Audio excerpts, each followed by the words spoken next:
நைட்டில போட்டிருக்கா, எங்க போறா?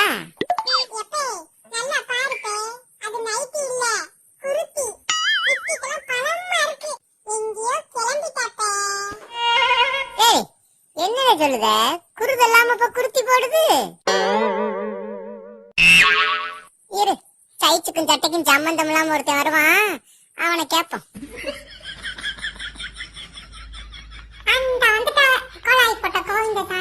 ஆளுகாச்சே முடிஞ்சிரும் போல, கிளம்புங்க சீக்கிரம். கிளம்பிட்டியலோ? குடும்பத்தோட வாங்கன்னு கூப்பிட்டாவ. எங்களையும் கூட்டிட்டு போக வேண்டாம். எப்ப பாரு இவங்க மட்டும் ஜிங்கு ஜிங்குன்னு கிளம்பி போய் தின்னுட்டு வந்துடுறா. வாங்கடி, வெளியில தானே வெளியே எப்படி இன்னைக்கு போறீங்கன்னு நாங்களும் பார்க்கோம்.